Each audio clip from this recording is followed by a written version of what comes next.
இப்போ பார்க்க போகிற பாடம் இயக்க விதிகள். நம்ம சுற்றி நிறைய பொருட்கள் இருக்குது. ஒவ்வொரு பொருட்களும் என்ன செய்யுதுன்னா, சில பொருட்கள் இயங்குது, சில பொருட்கள் ஓய்வு நிலையில் இருக்குது. அப்போ இயக்கமும் ஓய்வும் ஒன்றோடு தொடர்புடையது. நீங்கள் போன வருஷம் படிச்சிருப்பீங்க, நேர்கோட்டு இயக்கம், வட்ட இயக்கம், அலைவு இயக்கம், இதெல்லாம் படிச்சிருப்பீங்க. இதை தவிர இயக்கத்தினுடைய கூறுகள் இடப்பெயர்ச்சி, திசை வேகம், முடுக்கம், இதெல்லாம் படிச்சிருப்பீங்க. இப்போ நம்ம படிக்க போகிற பாடத்தை பற்றி பார்க்க போகிறோம். முதல்ல ஓய்வு நிலையில் ஒரு பொருள் இருக்குது அப்படின்னா அதை இயக்கத்துக்கு கொண்டு வரணும். அதுக்கு என்ன செய்யணும்? அடுத்தது இயக்கத்தில் ஒரு பொருள் இருக்குது, அப்போ அதை என்ன செய்யணும் அப்படின்னா ஓய்வு நிலைக்கு கொண்டு வரணும். அடுத்து இன்னொரு பொருள் என்ன செய்யுதுன்னா இயங்குது, அந்த பொருளை என்ன செய்யணும்? வேகமாக இயக்கணும் அல்லது வேகத்தை குறைக்கணும். இது எல்லாத்துக்கும் உதவுறது எது அப்படின்னு பார்த்தீங்கன்னா விசை. இந்த விசை என்ன அப்படின்னு சொன்னோம்னா, அதை ஒரு பொருளை தள்ளுறோம் அல்லது இழுக்கிறோம். அப்போ விசைங்கிறதுக்கு என்ன பொருள் அப்படின்னு பார்த்தீங்கன்னா தள்ளுதல் அல்லது இழுத்தல்.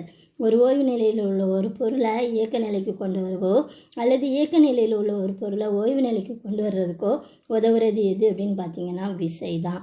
அல்லது இயக்கத்தில் உள்ள ஒரு பொருளினுடைய திசை வேகத்தை அதிகரிக்கவோ அல்லது குறைக்கவோ அதனுடைய திசையை மாற்றுறதுக்கோ உதவுறது எது அப்படின்னு பார்த்தீங்கன்னா விசை தான்.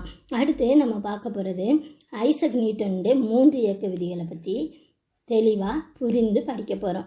இப்போது முதல்ல இயக்க விதிகள் அப்படின்னு பார்த்தோம்னா அதில் முதல்ல இயந்திர விதிகள், அதாவது நியூட்டன் 3 இயக்க விதிகளை சொல்லியிருக்கிறாரு.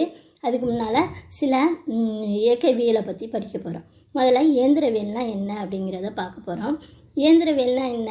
விசை செயல்படும் போது பொருள் மேலே ஏற்படுற விளைவுகளை பற்றி படிக்கிற அறிவியல் பாடத்துக்கு தான் பேர் இயந்திரவியல். இந்த இயந்திரவியலை 2 வகையாக பிரிக்கலாம். ஒன்று நிலையியல், இன்னொன்று இயங்கியல்.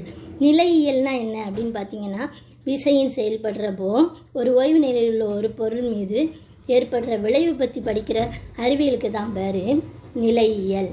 அடுத்தது இயங்கியல்னால் என்ன அப்படின்னு பார்த்தீங்கன்னா, விசையின் செயல்படும் போது இயக்க நிலையில் உள்ள ஒரு பொருள் மீது ஏற்படும் விளைவுகளை பற்றி படிக்கிற அறிவியலுக்கு தான் பேர் இயக்கவியல்.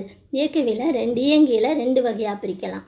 ஒன்று இயக்கவியல், இன்னொன்று இயக்க விசையியல். அதாவது இயக்கத்தை ஏற்படுத்துகிற ஒரு பொருளை மட்டும் பற்றி அதில் உள்ள இயக்கத்தை மட்டும் பற்றி படிக்கிற அறிவியலுக்கு தான் பேர் இயக்கவியல். இயக்கத்தையும் அதனோட சேர்ந்து விசையையும் பற்றி படிக்கிற அறிவியலுக்கு தான் பேர் இயக்க விசையியல். அடுத்து நம்ம பார்க்க போகிறோம் விசை மற்றும் இயக்கம். அரிஸ்டாட்டில் அப்படிங்கிற ஒரு கிரேக்க அறிவியல் அறிஞர் இருந்தார். அவர் 2 கூற்று சொன்னார். ஒன்று என்ன சொன்னார் அப்படின்னு பார்த்தீங்கன்னா, இயங்குகிற பொருள் எல்லாமே அது என்ன செய்யுது? இயற்கையாகவே அது இயங்குது. அதுக்கப்புறம் அது என்ன செய்யுது? ஓய்வு நிலைக்கு சேர்ந்துருது. ஓய்வு நிலைக்கு வர்றதுக்கு அதுக்கு எந்த விசையும் தேவையில்லை அப்படின்னு சொன்னார். அதுக்கு பேர் என்ன இயக்கம் அப்படின்னு பார்த்தீங்கன்னா இயற்கையான இயக்கம். அப்படி இல்லாமல் சில பொருட்கள் என்ன செய்யுது? இயங்குறதுக்கோ அல்லது ஓய்வு நிலைக்கு கொண்டு வர்றதுக்கோ ஒரு விசை செயல்படுது. அது அந்த இயக்கத்துக்கு பேர் இயற்கைக்கு மாறான இயக்கம்னு பேர். அடுத்து இன்னொரு கூற்று சொன்னார். அவர் என்ன சொன்னார்னா, 2 வெவ்வேறு நிறைவுடைய பொருட்கள் அது என்ன செய்யுது அப்படின்னா சம உயரத்துலேருந்து கீழே விழும்போது அதிக நிறைவுடைய பொருள் என்ன செய்யுது? வேகமாக விழுது. இப்போ ஒரு டேபிளில் ஒரு கல்லையும் ஒரு பேப்பரையும் எடுத்துக்கிடுவோம். அதை என்ன செய்யணும் அப்படின்னா சம உயரத்துலேருந்து கீழே தள்ளுறோம். அப்போ விழும்போது எது சீக்கிரமாக விழுது அப்படின்னு பார்த்தீங்கன்னா கல். ஏன்னா அது அதிக நிறைவுடையது, அதனால அது வேகமாக என்ன செஞ்சிருது? கீழே விழுந்துருது. இதை சொன்னவர் தான் அரிஸ்டாட்டில். அடுத்தது கலிலியோ அப்படிங்கிறவர் என்ன சொல்கிறாரு? விசை, நிலைமம், இயக்கம் பற்றி அவர் 4 கருத்துக்களை சொல்கிறாரு. ஒன்று என்ன சொல்கிறாரு? 1வது கருத்து, இயற்கையில் பூமியில் உள்ள ஒரு பொருட்கள் என்ன செய்யுது அப்படின்னா தாமாகவே என்ன செய்யுது? இயங்குது அல்லது அது ஓய்வு நிலையில் இருக்குது, தொடர்ந்து அப்படியே தான் இருக்கும் அப்படின்னு சொல்கிறாரு. அடுத்த கருத்து என்ன சொல்கிறாரு அப்படின்னா, அதில் விசை செயல்படாமல் இருக்கிற வரைக்கும், ஏதாவது ஒரு புற விசை செயல்படாமல் இருக்கிற வரைக்கும் அந்த பொருள் என்ன செய்யும்? அது ஓய்வு நிலையில் தான் இருக்கும் அல்லது இயக்க நிலையில் தான் இருக்கும் அப்படின்னு சொல்கிறாரு.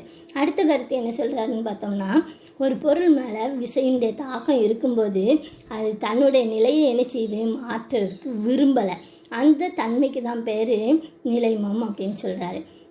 அடுத்து லாஸ்ட்டில் 4வது கருத்து என்ன சொல்கிறாருன்னு பார்த்தீங்கன்னா, வெற்றிடத்தில் 2 பொருட்களை வைக்கிறோம். 2மே வெவ்வேறு நிறைவுடைய பொருட்கள். அதை ஒரே உயரத்தில், அதாவது சம உயரத்தில் இருந்து கீழே தள்ளுறோம். அப்படி கீழே விழும்போது அது என்ன செய்யுது அப்படின்னா ஒரே நேரத்தில் தான் அது என்ன செய்யும், தரையில் வந்து விழும்.